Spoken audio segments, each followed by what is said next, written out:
الحمد لله وكفى وسلام على عباده الذين اصطفى أما بعد فأعوذ بالله من الشيطان الرجيم بسم الله الرحمن الرحيم سبحان الذي أسرى بعبده ليلا من المسجد الحرام إلى المسجد الأقصى الذي باركنا حوله لنريه من آياتنا إنه هو السميع البصير صدق الله العظيم اللهم صل على سيدنا محمد في أول وأوسط وآخر كلامنا میرے نہایت محترم بزرگوں، عزیز دوستوں،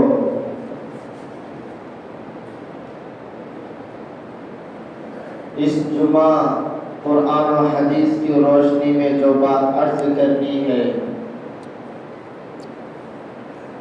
وہ ہے واقعہ معراج۔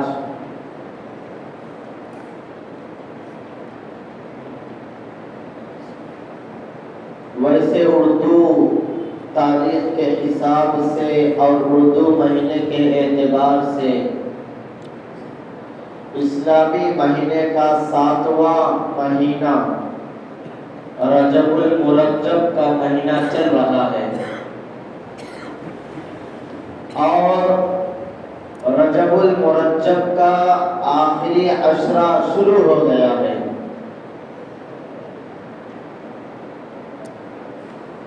یہ بات پہلے بھی عرض کی گئی کہ رجب المرجب کی حیثیت اسلام میں کیا ہے۔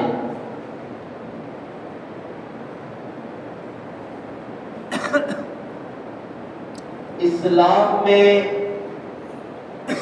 جو 12 مہینے ہیں، یہ 12 مہینوں کی خلقت، یہ جو 12 مہینے بنائے گئے ہیں، یہ اس وقت بنائے گئے ہیں جب زمین و آسمان کو اللہ تبارک و تعالیٰ نے پیدا فرمایا، اسی وقت 12 مہینوں کو بنا دیا۔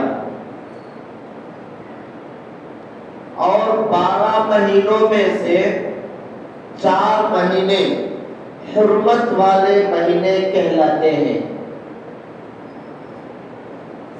اس کا مطلب کیا ہے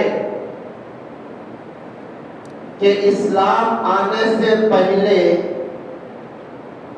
زمانے جاہلیت میں کفار بھی ان 4 مہینوں کا احترام کرتے تھے، یعنی دیگر مہینوں میں لڑائی کرتے تھے، جنگ و جدال کرتے تھے، قتل و قتال کرتے تھے، گناہ کے کام کرتے تھے، یعنی ان مہینوں کا ان کے نزدیک کچھ بھی احترام نہیں تھا۔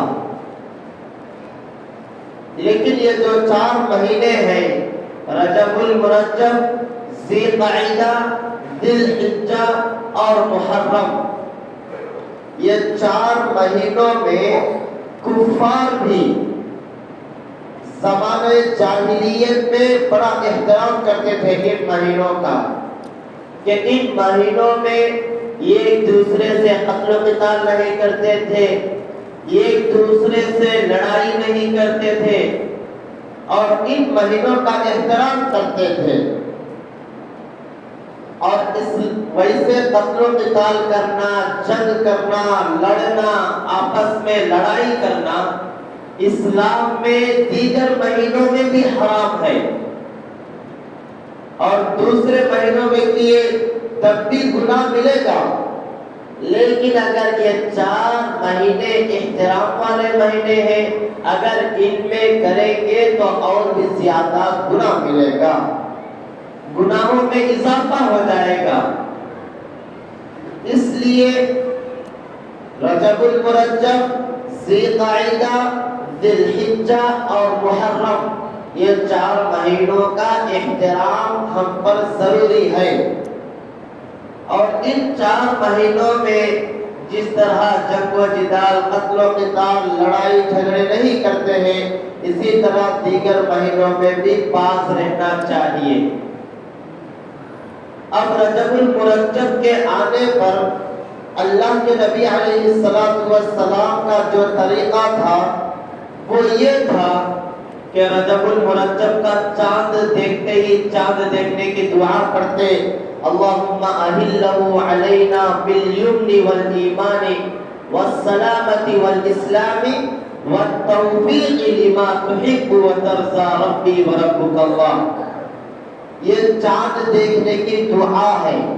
اس کا خلاصہ کیا ہے کہ ابھی چاند دیکھا گیا، مہینہ شروع ہو رہا ہے، یہ مہینہ ہمارے لیے خیر و برکت کا مہینہ بنا، اور اس مہینے میں ہم تجھے راضی کر لینے والے کام کرنے کے ہم کو توفیق عطا فرما، اور اس مہینہ مکمل عافیت کے ساتھ، چین و سکون کے ساتھ زندگی گزارنے کی توفیق عطا فرما۔ یہ دعا کا خلاصہ ہے۔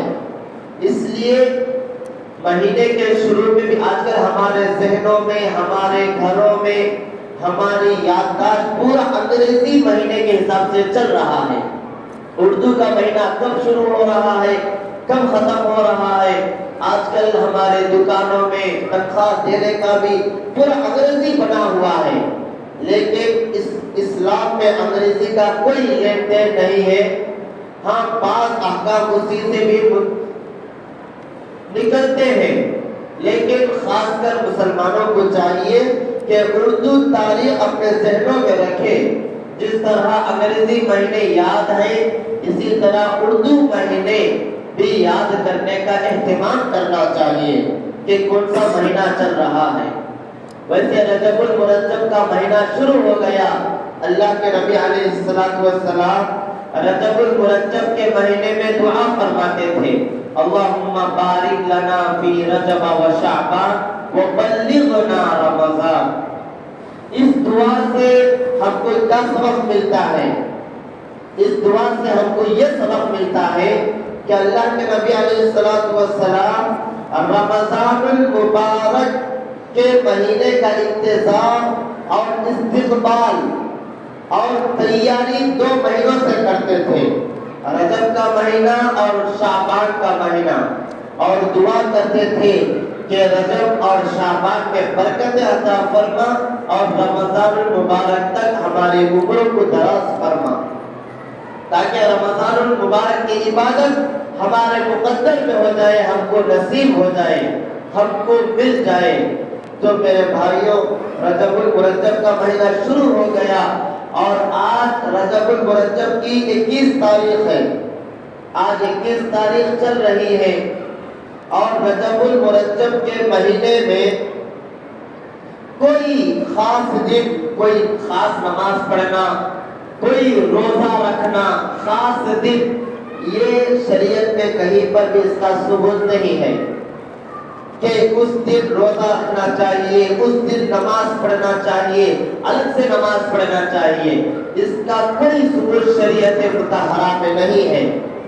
جس طرح دیگر مہینے ہیں، اسی طرح یہ بھی رجب المرجب کا مہینہ ہے، اور اللہ کے نبی علیہ السلام کی مبارک زندگی میں، آپ کی زندگی میں ایک بہت بڑا واقعہ پیش آیا، بہت بڑا واقعہ پیش آیا، جس کو سن کر عقل تسلیم نہیں کرتی ہے۔ بہت بڑا واقعہ پیش آیا، لیکن اس کو ماننا ہمارا ایمان ہے۔ اگر اس کو نہیں مانو گے تو دائرہ اسلام سے خارج ہو جاؤ گے، اسلام سے آپ کا لینا دینا نہیں رہے گا، یعنی کافر ہو جاؤ گے اگر اس واقعے کا انکار کرو گے اور اگر نہ مانو گے تو۔ اور وہ واقعہ کیا ہے؟ واقعہ معراج ہے۔ اب واقعہ معراج کب پیش آیا؟ شعبان کے مہینے میں پیش آیا، رجب کے مہینے میں پیش آیا، رمضان کے مہینے میں پیش آیا، اس کے متعلق مفسرین نے کہیں پر بھی کوئی بات لکھی ہوئی نہیں ہے، الگ الگ باتیں لکھی ہوئی ہیں کتابوں میں، لیکن جو محقق اور راجح قول ہے وہ ہے 27 رجب المرجب، جس پر 7 رجب المرجب کی تاریخ کو واقعہ معراج پیش آیا۔ اس کا خلاصہ میں آپ حضرات کے سامنے رکھتا ہوں کہ واقعہ معراج کیا ہے۔ اصل معراج، اس واقعے کو اسراء اور معراج کہتے ہیں۔ اس واقعے کو دونوں ناموں سے یاد کیا جاتا ہے، اسراء بھی کہا جاتا ہے، معراج بھی کہا جاتا ہے۔ قرآن کریم کے 15ویں پارے کی پہلی آیت میں اللہ تبارک و تعالیٰ نے اس کا ذکر فرمایا، سبحان الذی اسریٰ بعبدہ لیلا من المسجد الحرام الى المسجد الاقصى الذی بارکنا حولہ لنریہ من آیاتنا انہ هو السمیع البصیر۔ کہ واقعہ معراج کا خلاصہ یہ ہے، اللہ کے نبی علیہ السلام کو مکہ المکرمہ سے لے کر مسجد اقصی تک لے کر گئے۔ فرشتے حضرت جبریل علیہ السلام مکہ المکرمہ سے لے کر مسجد اقصی تک لے کر گئے۔ مکہ المکرمہ سے مسجد اقصی تک جو سفر ہوا ہے، اس سفر کو اسراء کہتے ہیں۔ اس سفر کو اسراء کہتے ہیں، معراج اسے نہیں کہتے۔ اور یہ کس طرح کا ہے؟ مفسرین حضرات نے لکھا ہوا ہے کہ یہ سواری لے کر آئے، اور وہ سواری گدھے سے چھوٹا، خنجر سے کچھ بڑا تھا۔ یہ براق لے کر آئے، سواری لے کر آئے، جس کی تیز رفتاری بیان کرتے ہوئے لکھتے ہیں کہ جہاں اس کی نظر پڑتی ہے اس کا پہلا قدم وہاں پڑتا ہے۔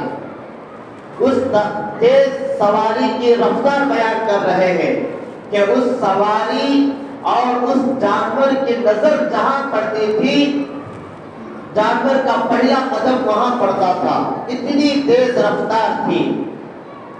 اور مکہ المکرمہ سے مسجد اقصی تک لے کر گئے۔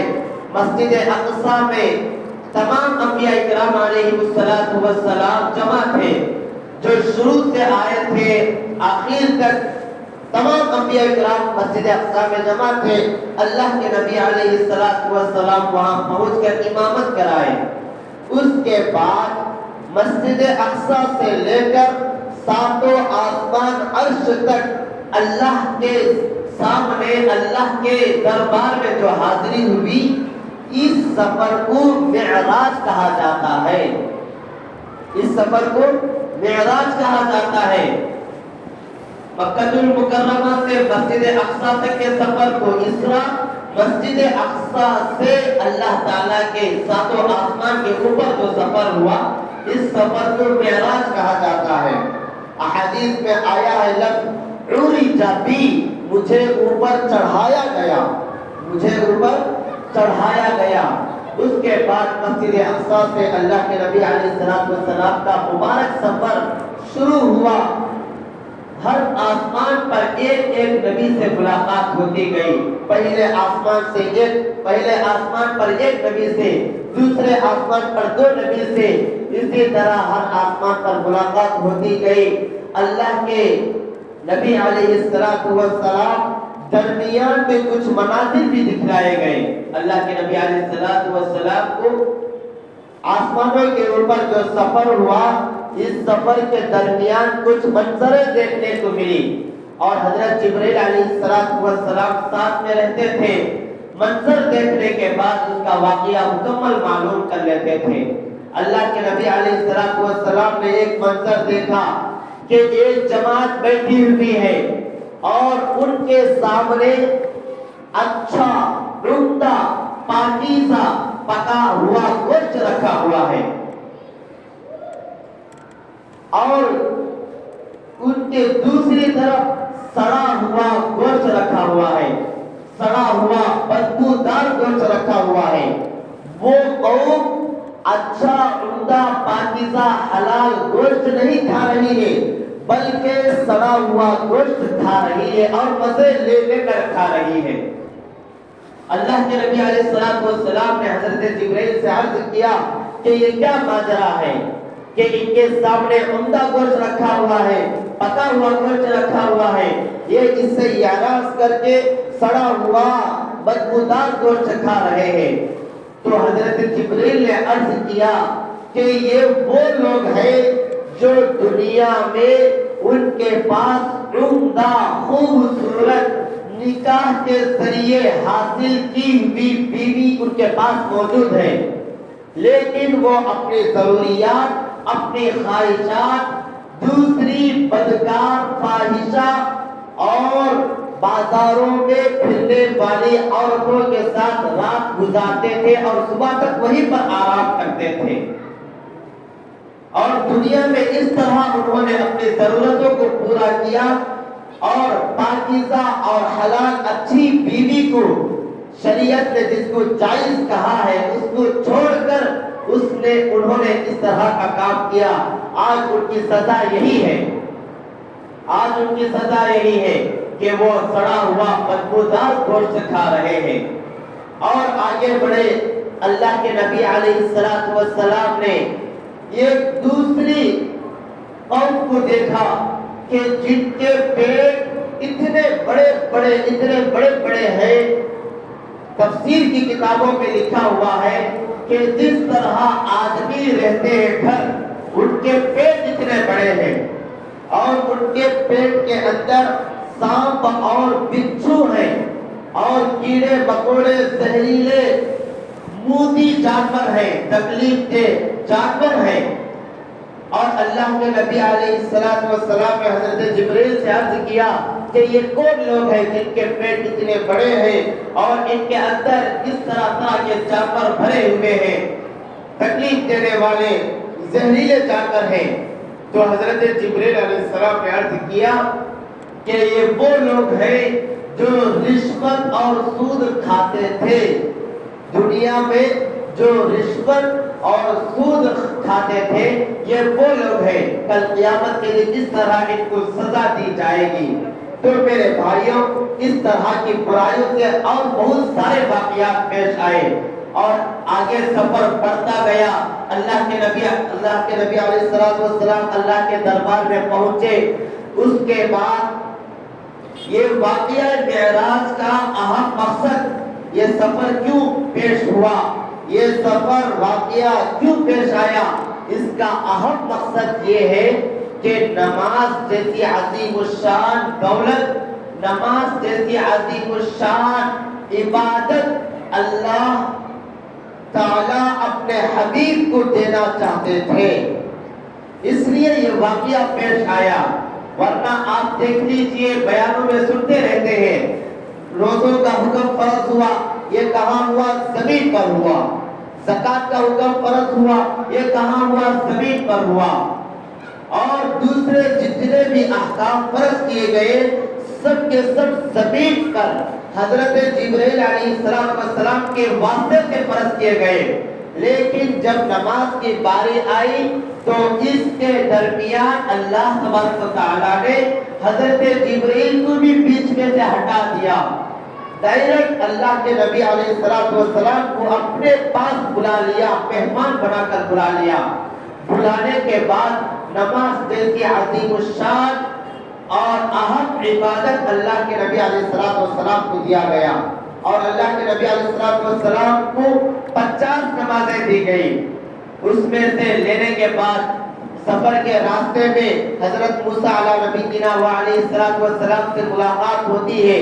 حضرت موسیٰ کہتے ہیں کہ آپ کی امت 50 نمازیں ایک دن میں نہیں پڑھ سکے گی، لہذا آپ واپس جائیے اور اللہ تعالیٰ سے تخفیف کا سوال کیجئے کہ اس میں اور کم کر دیجئے۔ تو اس طرح بار بار آنا جانا ہوتا ہے۔ 50 نمازوں سے لے کر آخر میں 5 نمازیں رہ جاتی ہیں۔ اس کے بعد حضرت موسیٰ علیہ السلام پھر یہی سوال دہراتے ہیں کہ آپ کی امت بہت کمزور ہے، 5 نمازیں بھی ادا نہیں کر سکے گی۔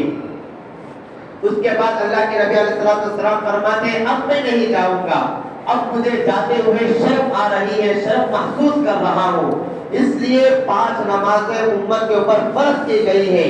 لیکن ادھر اللہ تبارک و تعالیٰ کی طرف سے آواز آتی ہے کہ میری بات بدلی نہیں جائے گی، میں نے کہہ دیا 50 نمازیں تو 50 نمازیں ہیں، لیکن ایک نیکی کا بدلہ 10 نیکی دوں گا۔ اگر 1 روپیہ خرچ کرو گے تو 10 روپیہ خرچ کرنے کا ثواب دوں گا۔ تو جو بندہ 5 نمازیں پڑھتا ہے تو اللہ تعالیٰ کے حکم کے مطابق اس کو 50 نمازوں کا ثواب دیا جاتا ہے، 50 نمازوں کا ثواب دیا جاتا ہے۔ اور یہ جو واقعہ معراج پیش آیا، یہ رات کے کچھ حصے میں پیش آیا، رات کے کچھ حصے میں پیش آیا، مکمل رات بھی نہیں۔ مفسرین لکھتے ہیں مکہ المکرمہ سے مسجد اقصی تک جانے میں اس دن سواری سے 40 پر 1 دن یا کچھ اس طرح کی تفصیل لکھی ہوئی ہے، لیکن اللہ کے نبی علیہ السلام اللہ تعالیٰ چاہے تو کچھ بھی کر سکتے ہیں، صرف رات کے کچھ حصے میں پیش آیا ہے، اور اس میں دوسرے بولنے والے بہت کچھ لگا کر بول دیتے ہیں، جس کا ہم کو لینا دینا نہیں ہے۔ تو میرے بھائیو، ہم سب کا ایمان ہے کہ اللہ کے نبی علیہ السلام کو اپنی مبارک زندگی میں واقعہ معراج پیش آیا، اور اس کا ہم یقین کرتے ہیں۔ پورا مکمل واقعہ ہونے کے بعد اللہ کے نبی علیہ السلام نے واپس آ کر مکہ کے رہنے والوں کو سنایا، تو کوئی بھی ماننے کے لیے تیار نہیں ہو رہا ہے کہ اوپر سے اس سے پہلے اللہ کے نبی علیہ السلام کے ساتھ کوئی بھی نہیں تھے، لیکن حضرت ابوبکر گنے چنے مسلمان اللہ کے نبی کے ساتھ تھے۔ واپس آ کر بتانے کے بعد کفار ہنسنے لگے، مذاق اڑانے لگے کہ مکہ المکرمہ سے مسجد اقصی اور مسجد اقصی سے عرش معلی تک کا سفر رات کے کچھ حصے میں پیش آیا، یہ ماننے والی بات ہے۔ ہنسی اڑانے لگے اور مذاق بنانے لگے، لیکن وہی کفار حضرت ابوبکر صدیق رضی اللہ عنہ کے سامنے جا کر پیش کیے کہ آپ کا رفیق، آپ کا دوست اور آپ جس پر ایمان رکھتے ہیں وہ یہ کہتا ہے کہ رات کے کچھ حصے میں مکہ المکرمہ سے مسجد اقصی سے عرش معلی پر جا کر آیا ہے۔ تو حضرت ابوبکر نے فرمایا اگر یہ محمد اگر یہ کہے تو میں اس کو ماننے کے لیے تیار ہوں، کہ وہ کبھی بھی جھوٹ نہیں بول سکتے۔ تو اسی وقت حضرت ابوبکر صدیق کا لقب صدیق رکھ دیا گیا کہ یعنی یہ سچ کہتے ہیں۔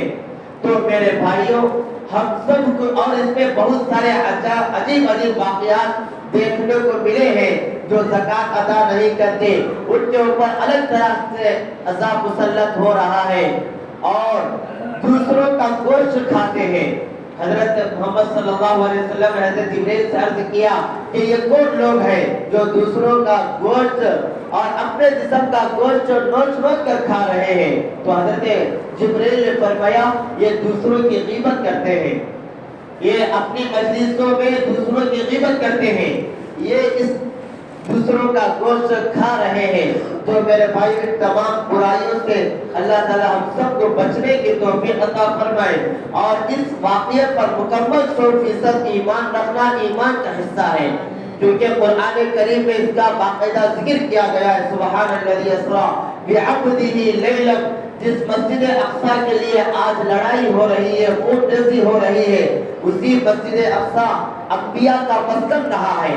وہاں پر کئی انبیاء کے اقبار قبور ہیں ابھی تک، لیکن اللہ تعالیٰ سے دعا کرے کہ اللہ تعالیٰ لڑائی کو ختم کر کے امن اور شانتی کا ماحول برقرار رکھے، اور مسجد اقصی مسلمانوں کے حق میں اور فلسطینیوں کے حق میں مقدر نصیب فرمائے، اور ہم سب وہاں پہنچ کر نماز ادا کرنے کے اللہ ہم سب کو توفیق عطا فرمائے۔